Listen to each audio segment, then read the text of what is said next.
I moved to my house over 2 years ago, and when I moved in, I didn't have a TV stand. And don't worry, I have my shorts on, so get your eyes off from the screen. Anyway, back then I had never built anything, but I did have some plywood and I had my circular saw, so I built this very ugly, quite really not functional piece of cake thing, TV stand thingy. So finally it was time to do something about it.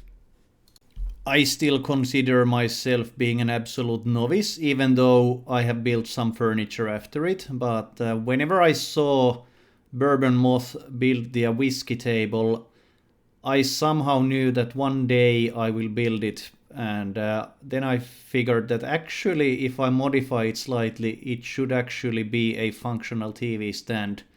So I bought the plans and got building. I've probably watched the video from Bourbonmoth 5 times or something like that, but still I didn't really know how I would actually modify this to fit my needs. But that was actually something I planned along as I built this. Which, to be honest, is the way I built most of my stuff, so I'm not really good in planning, I just wing it while I go. Now, one might ask, do I ever get any issues due to my inability to plan anything properly? Oh yes. And the first one is actually being done here, and trust me, I made a much worse mistake during this project, which you will see later on. The mistake here wasn't really bad, but for some reason I built 2 of these pieces when I actually needed only one.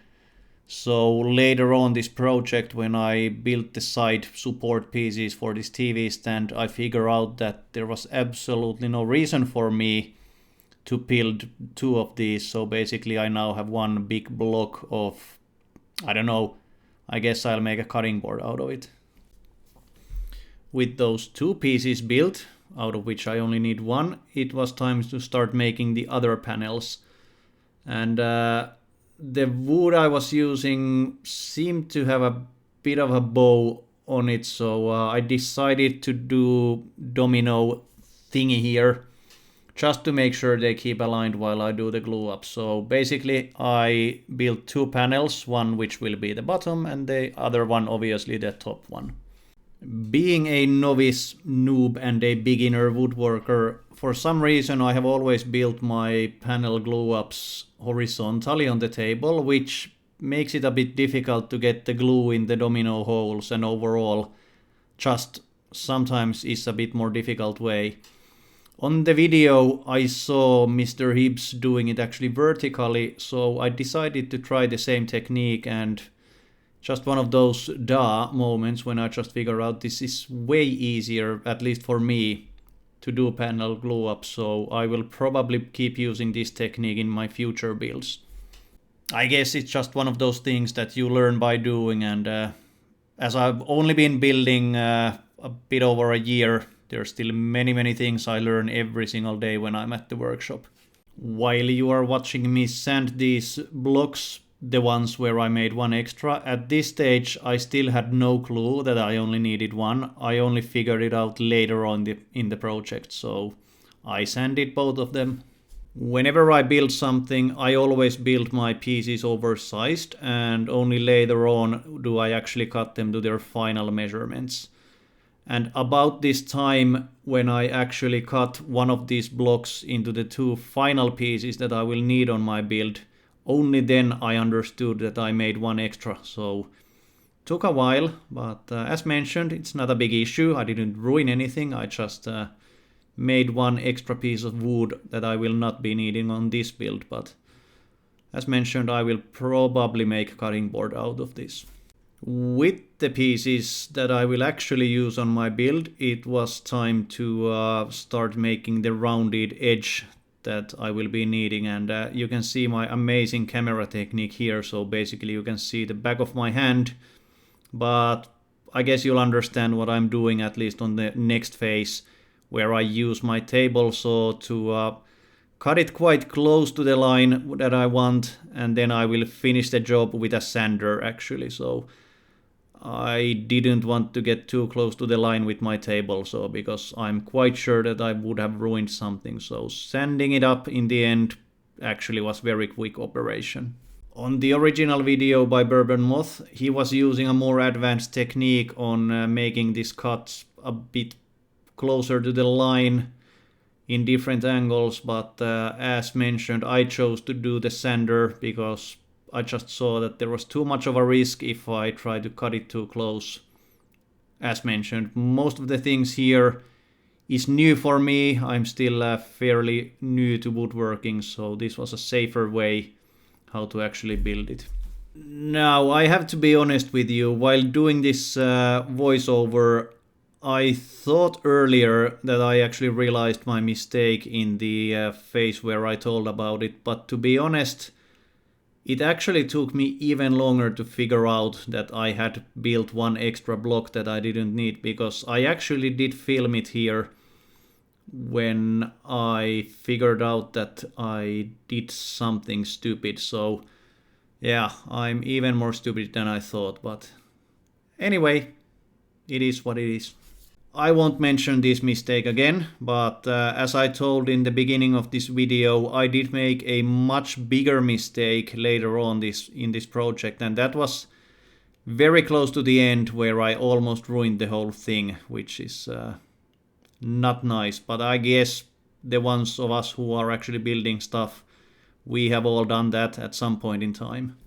Up until now, it's been still fairly basic panel building, doing these roundovers, sanding everything up, so nothing too complex. Then came the time to build the legs, and like Mr. Hibbs from Bourbonmoth, I really hate math, so I cannot calculate any angles or any advanced stuff mathematically. So I really liked the style, how he explained and taught how to build these legs by actually drawing the form on a piece of plywood and then using those lines as the reference point how to actually do the cuts. It's much better explained on the original video, which I do recommend for you to see, but this was really nice technique, and I will for sure use this in future as well, because I do like angled legs and angled cuts, but up until now I've been having some issues getting everything aligned, but this technique is actually very easy, and I got great results with it the first time.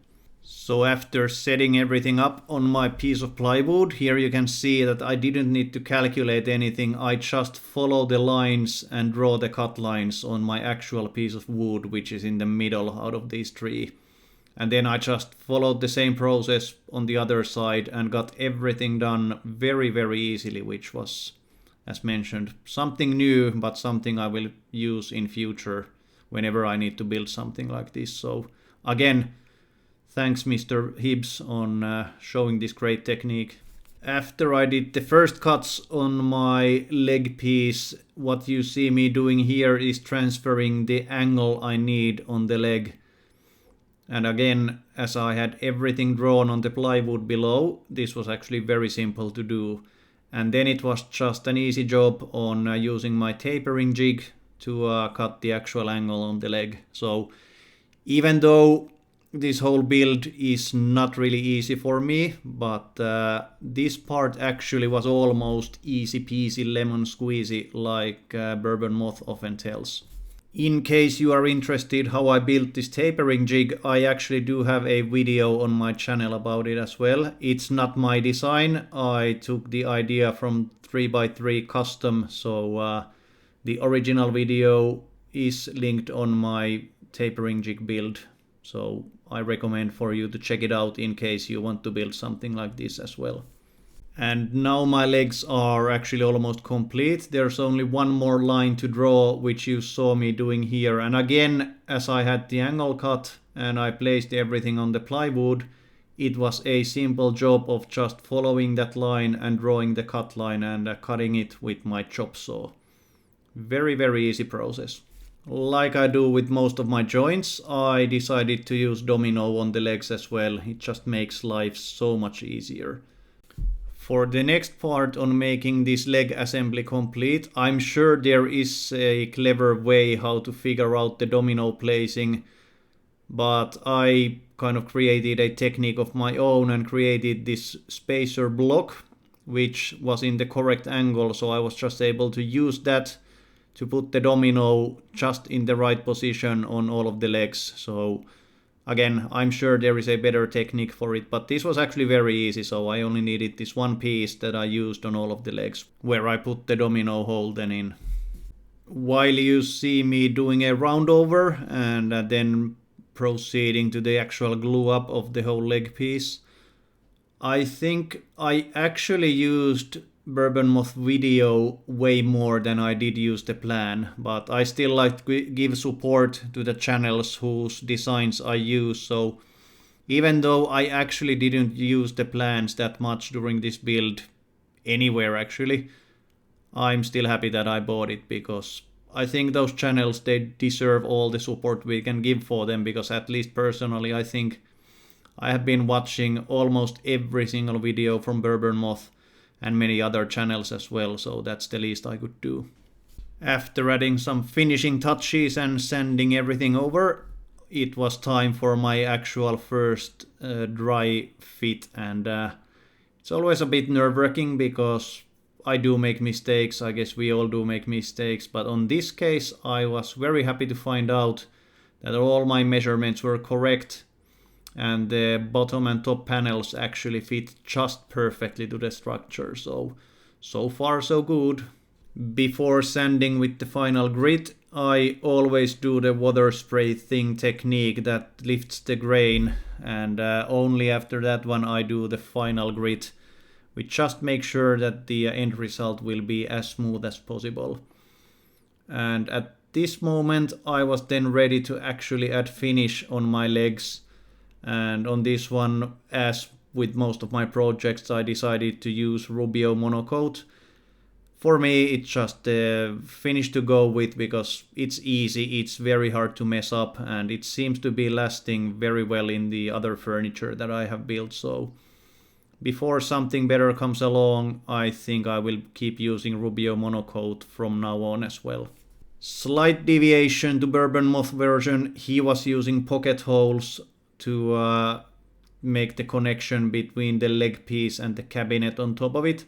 I decided to use these things, I don't actually know what they are called, but anyway, they do allow for wood movement and were very easy to add here, so I don't think it really matters if you use these ones or pocket holes or Z-clips. Any one of those will actually be very good for making these pieces fit together in the end.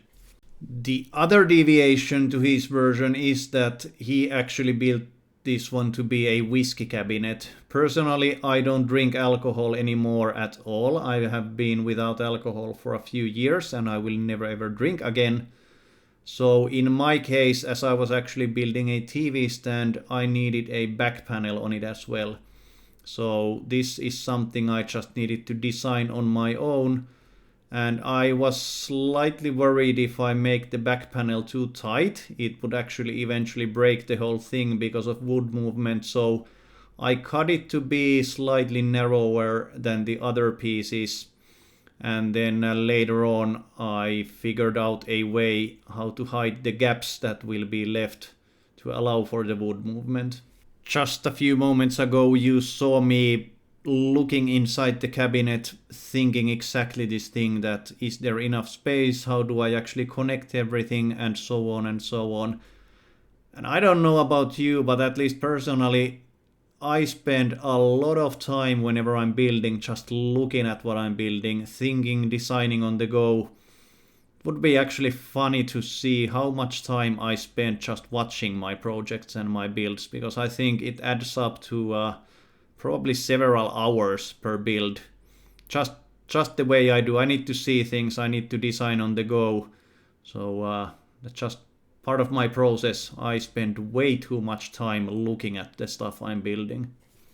But here you can actually see what I came up with. So as you see, I left these gaps on top and bottom of the back panel, and do let me know if there's a better technique on building a solid wood back panel on a cabinet and still allowing kind of enough room for the wood movement. I know there are other techniques to it as well, but I didn't want to putting the back panel inside a frame where there's enough room for the wood to move. So I'm fairly happy with the way I planned for this, but as mentioned, do let me know what other techniques there are, because I still think there is a better way, even though I'm quite happy with how this came up.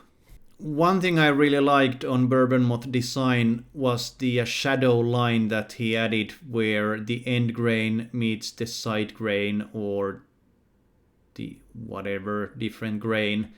So it always looks a bit weird when you do the joints without anything in between, and I really like the way the shadow line actually kind of even highlights the joint, but actually makes it look like it's designed like that. So I decided to add the same kind of shadow line on mine as well. Now, even though this is not the most complex glue up that you can do, or even what I've done, there's still a lot of dominoes to get aligned, and I had done quite a few dry fittings, but still, as usual, when it's time for the actual glue up, I go into full panic mode, because there is a limit how long you can keep the glue open, and the clip that you see and saw here was about 15 minutes, so it actually took a while for me to get everything aligned and get everything in clamps. I was using Titebond, the version that has a longer open time, but still I think it was quite close. There was not too many minutes to spare, so that's just me. Whenever I do a bit more complex glue up, I'm always in a full panic mode, but I'm happy that everything turned out nicely with this one. Here you can see how I decided to hide the gaps from front, so I just added these two thin strips of wood to the top and the bottom of the cabinet so that the gaps will not be visible. Obviously from behind the gap is still there, but as it is a TV stand that's actually standing against a wall, no one will ever see it. So again, I'm fairly happy with how I figured out how to do this, but as mentioned, please do let me know how you would have done this, because I'm always interested to learn more, and I'm sure there is a better technique on how to achieve this same thing, allowing for the solid back panel to be there with enough gaps for wood movement, but still hide the gap from front. Almost done with the build, and I did promise you that I will make a mistake, so wait for it, and there it is. Being a complete idiot that I am, while I was making these rounded edges with my flush trim bit, everything worked nicely on the back panel side on, because the router bit had something to follow along. And then for whatever reason I didn't really think, and you can see what happened here. So my router bit did a nasty mark on the front side of my TV stand. So then I needed to figure out how do I actually fix it, and I just decided to make a somewhat matching piece, glue it in, and then hide my mistake as well as I can by using this sawdust and wood glue trick. So the end result is not perfect, but actually on the finished piece it doesn't really show that well if you don't where to look. But making a mistake like this on almost the last phase of the build was not nice, let's put it that way. So after using CA glue and activator to get a quick bond of this new piece to the TV stand that I'm actually building, I gave it a quick sanding just to see what I had to work with. And then, as mentioned, I mixed some sawdust, which I actually always keep in a container because I do use it probably way too often, but it's a good way to hide your small mistakes. So mixing sawdust and wood glue, rubbing it in, and then sanding everything off once it's dry. usually ends in a fairly good solution. You can still see it obviously, but especially while I'm building this for myself, it's not that bad. For a paying customer, I probably would have actually needed to rebuild the whole panel again, so luckily this was only for me. This technique I think I actually saw originally on Blacktail videos. He's been using a similar fix occasionally, so again, it's always nice to learn from people who are better than we are. After adding the roundover on top and bottom of the cabinet, the fix actually almost disappeared also. Not completely, but it's actually better than you saw on the clip before. So even though the wood didn't completely match, the end result after the roundover was surprisingly good. So I'm actually quite happy in the end result. Now, the way I decided to finish this was that I sanded the bottom first and added a finish to it. I didn't do water popping on the bottom piece because at the end no one should be touching it from that side, so I don't really mind if the grain feels a bit rough over there. Only on the bottom piece I did the water popping before sanding with the final grit, so could I have done it on both sides? Obviously yes, but I was on a bit of a time crunch here and this was my decision to cut corners here. The end result, I don't think it actually matters on this one. With more experience, I actually see many people pre-finishing some of the pieces they put, and I think it would have made sense here as well, because finishing a cabinet after it's been glued up from the inside is it's not a huge effort, but it would have been easier if I would actually done a pre-finish on at least the internal pieces of the cabinet first. So it was a bit of a hassle to get the finish in this way, but again, the end result is still the same. It's just a bit more effort in doing it this way. In all fairness, I was actually very happy because basically there wasn't anything I could do anymore to ruin the project. And I was very happy with the quality and the end result, so only one more thing to do was basically to attach the legs to the cabinet piece. And as I had the things, which I still don't know the name of, ready and attached on the leg piece, it was just a matter of screwing them to the cabinet and then I was done. I hope you enjoyed the video. So just to recap, I am still very much a beginner woodworker, and being able to build something like this wasn't really something I was sure if I could pull off, and as you can see here, I could. The end result, it's not perfect, but it's very good, and I'm actually very happy how it looks. It's already in my house in use. So for the next one, I'm actually planning on building the spider table from 4 eyes. So if you want to see that one, make sure to subscribe. Thanks for watching.